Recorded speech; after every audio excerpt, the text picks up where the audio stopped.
Good day everyone, welcome to my channel. आज मैं लेकर आई हूँ नर्सरी स्टूडेंट्स के लिए इंग्लिश का सिलेबस। इंग्लिश में आपने बच्चों को कितना सिलेबस करवाना है और किस तरह से करवाना है, मैं आज अपनी वीडियो में आपको बताऊँगी। नर्सरी क्लास के सिलेबस में इंग्लिश का है A to Z capital letters, जो प्री नर्सरी या नर्सरी क्लास में बच्चों को करवाया जाता है 2.5 से 3 साल तक के बच्चों को। 3-3.5 साल तक के बच्चों को इंग्लिश का सिलेबस जो करवाया जाता है वो मैं आपको अपनी वीडियो में बताती हूँ। सबसे पहले तो है स्क्रिबलिंग।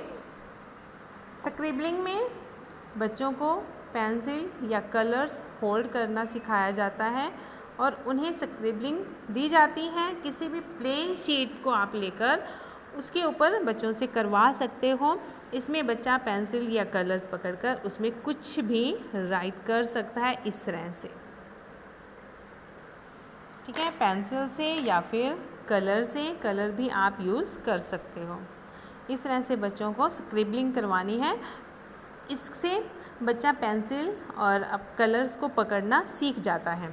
जब वो पकड़ना सीख जाता है, कलर्स को या पेंसिल को होल्ड करना सीख जाता है, उसके बाद हम लेकर आते हैं पैटर्न्स एंड स्ट्रोक्स। पैटर्न्स और स्ट्रोक्स बच्चों को सबसे पहले स्टैंडिंग लाइन, इस तरह से स्टैंडिंग लाइन आप 2 डॉट्स बनाकर भी दे सकते हो कि इन डॉट्स को ज्वाइन करना है, इस तरह से स्टैंडिंग लाइन। उसके बाद है स्लीपिंग लाइन। जब बच्चा अच्छे से स्टैंडिंग लाइन सीख जाए, अच्छे से बनाना सीख जाए, बिल्कुल स्ट्रेट सीधी, तो उसके बाद हम चलेंगे स्लीपिंग लाइन पर। इसी तरह ही जब बच्चा स्लीपिंग लाइन अच्छे से बनाना सीख जाएगा, उसके बाद आ जाती हैं slanting lines. Slanting lines, left slanting line and right slanting lines. इस तरह से आपने बच्चों को स्ट्रोक्स और पैटर्न्स करवाने हैं। कर्व्ड लाइंस, ये है लेफ़्ट कर्व्ड और राइट कर्व्ड, और इन्हें ही हम बोल देते हैं सेमी सर्कल। कर्व्ड लाइन और semi circle, left semi circle और राइट सेमी सर्कल। उसके बाद आ जाता है सर्कल। जब बच्चा एक स्ट्रोक और पैटर्न सीखता है, अच्छे से सीख जाता है, तभी हम नेक्स्ट पैटर्न पर लेकर चलेंगे। सर्कल के बाद ज़िगज़ैग। इसका ये फ़ायदा है कि बच्चा अच्छे से कर्सिव सीख जाता है और लेटर्स को बनाना सीख जाता है। उसके बाद है वेविंग लाइंस, इस तरह से। 1 मंथ तक छोटे बच्चों को, नर्सरी क्लास या फिर प्री नर्सरी क्लास के बच्चों को पैटर्न्स और स्ट्रोक्स सिखाए जाते हैं ताकि बच्चा अच्छे से पेंसिल भी पकड़ना सीख जाए और अक्षर भी बनाना सीख जाए, क्योंकि जितने भी अल्फ़ाबेट हैं वो सभी इन स्ट्रोक्स और पैटर्न्स के ऊपर ही बेस हैं। आगे चल के मैं आपको दिखाती हूँ कि किस तरह से हैं। नेक्स्ट देखिए, alphabets with the help of patterns, standing and sleeping lines. वो पैटर्न्स, वो अक्षर, अल्फ़ाबेट्स जो कि स्लीपिंग और स्टैंडिंग लाइन के साथ बनते हैं। जब बच्चा आपका अच्छे से इन पैटर्न्स को सीख जाएगा तो उन्हें इन वर्ड्स को, अल्फ़ाबेट्स को बनाने में कोई प्रॉब्लम नहीं आएगी। तो सबसे पहले हैं स्टैंडिंग लाइन के साथ बनता है आई, सिर्फ एक स्टैंडिंग लाइन के साथ। उसके बाद standing line and sleeping line के साथ हैं T, then standing line, sleeping line L, then standing line और स्लीपिंग लाइन, इसके साथ बन जाता है H, and E, standing line, sleeping line and sleeping line, ये बन गया E. Then standing line, sleeping line and sleeping line. जब बच्चा अच्छे से इन पैटर्न्स को, स्टैंडिंग लाइन और स्लीपिंग लाइन को सीख जाएगा तो उसके बाद इन वर्ड्स को बनाना उनके लिए कोई मुश्किल नहीं है। अच्छे से वो इन अल्फ़ाबेट्स को बना पाएगा। ये तो थे हमारे अल्फ़ाबेट जो कि स्टैंडिंग और स्लीपिंग लाइन के साथ हैं।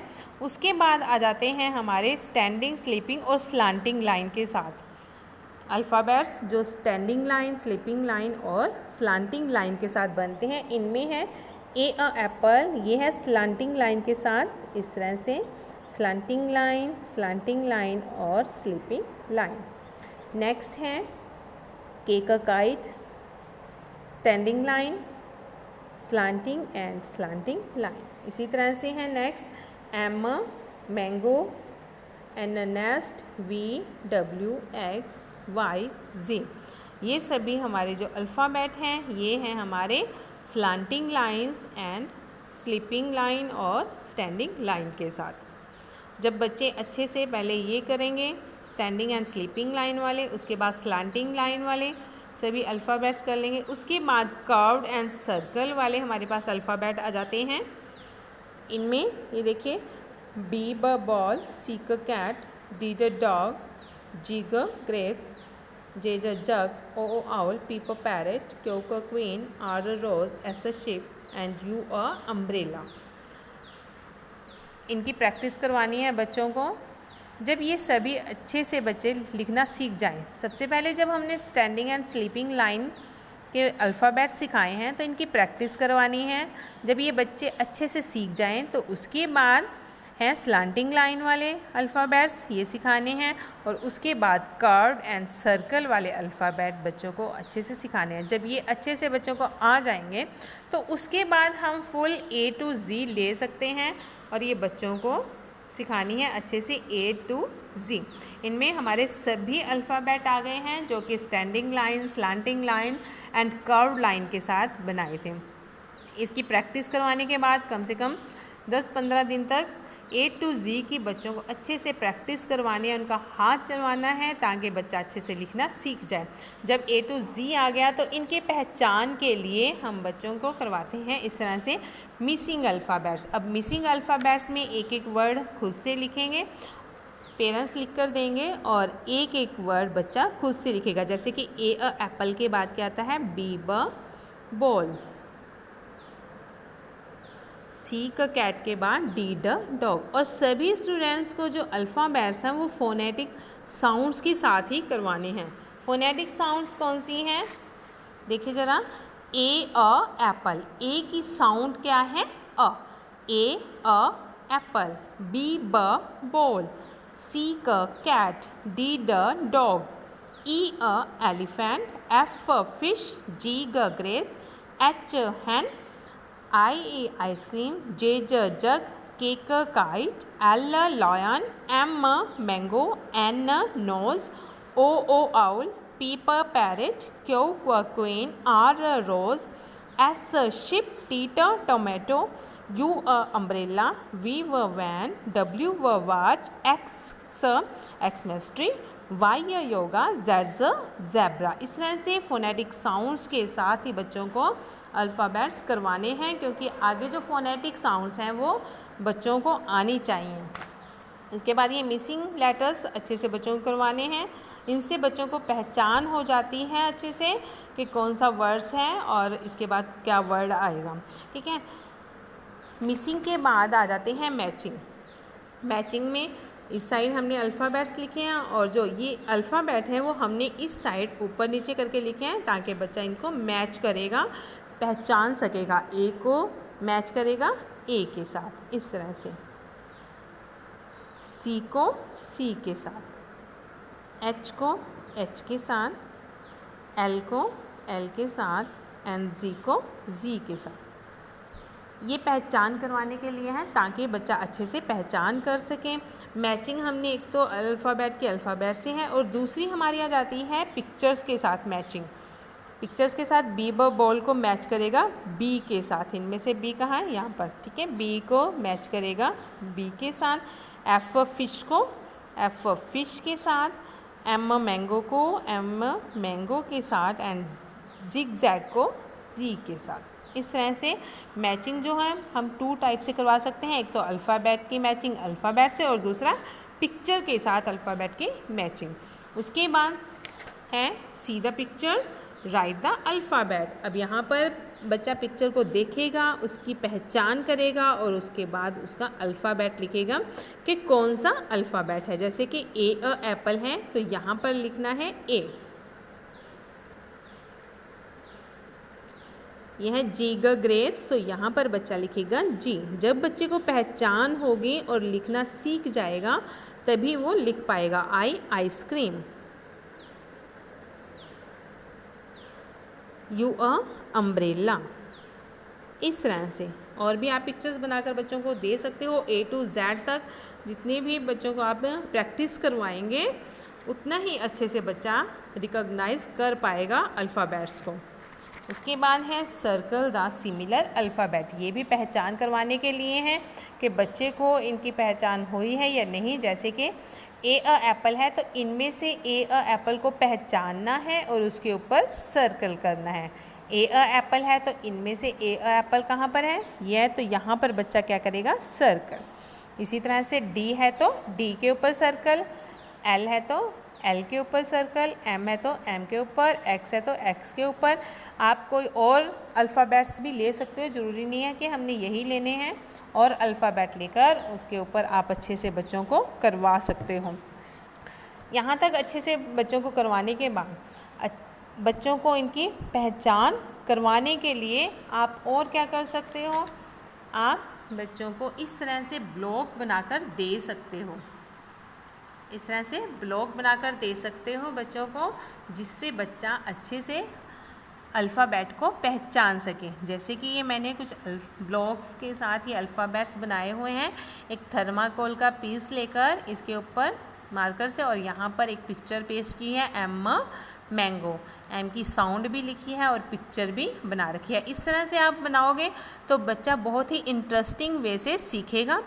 अब इसमें से जैसे ये ब्लॉक्स बनाए हैं तो आप बच्चों को पूछोगे कि इनमें से बी बैल कहाँ पर है, तो बच्चा आपको इस तरह से पहचान करेगा और आपको पकड़ाएगा।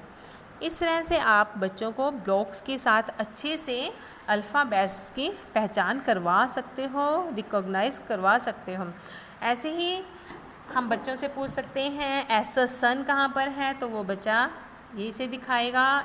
एरोप्लेन कहाँ पर है, ये है, ठीक है। और इसके अलावा हम बच्चों को जैसे ये पूछ सकते हैं कि आइज़ कहाँ पर है, तो आई, ठीक है। तो इसको बच्चा यहाँ पर मैंने ये ट्रे बनाया हुआ है, ठीक है, इसके ऊपर हैंग करेगा इस तरह से। अब हम दूसरा अल्फ़ाबेट पूछते हैं बच्चों से, ठीक है।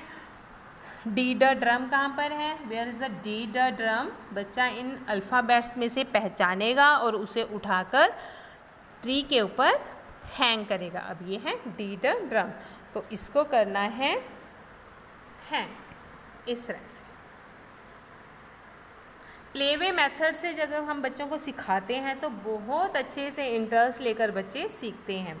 अब ऐसे ही यूनिफॉर्म कहाँ पर है, ये है, तो इसे बच्चा हैंग करेगा ट्री के ऊपर इस तरह से। इस तरह से हमें बच्चों को प्लेवे मेथड से सिखाना है। और इसके साथ ही जैसे ये मैंने ब्लॉक्स बना रखे हैं, ये ट्री है, आप बच्चों से पूछ सकते हो कि इनमें से वर्ड्स कौन कौन से हैं, ठीक है, और हैंग करवा सकते हो। और उसके साथ ही एक ये मिलता है, इसमें ये ब्लॉक्स बने हुए होते हैं पूरे अल्फ़ाबेट के A to Z, तो इनको भी ये इसमें से निकाल कर, ठीक है, और बच्चों को दे सकते हैं कि वो परफेक्ट उसी प्लेस पर इन्हें अल्फ़ाबेटिकल प्लेस करेगा अपनी अपनी जगह पर। इनसे भी बच्चा बहुत अच्छे से सीखता है। जब बच्चों को रिकॉग्नाइज़ करवाने हैं तो हमें उनके लिए कुछ फ्लैश कार्ड्स भी हम बना सकते हैं, ब्लॉक्स बना सकते हैं, इस तरह से ये ले सकते हैं और नोटबुक के ऊपर आपने उन्हें अच्छे से प्रैक्टिस करवानी है। नर्सरी स्टूडेंट्स के लिए इंग्लिश का सिलेबस इतना ही है A to Z, और उनको पहचान करवाने के लिए मैंने आपको बता दिया है कि इस तरह से आप बच्चों को करवाएंगे ताकि बच्चा अच्छे से पहचान सके और अच्छे से कर सके।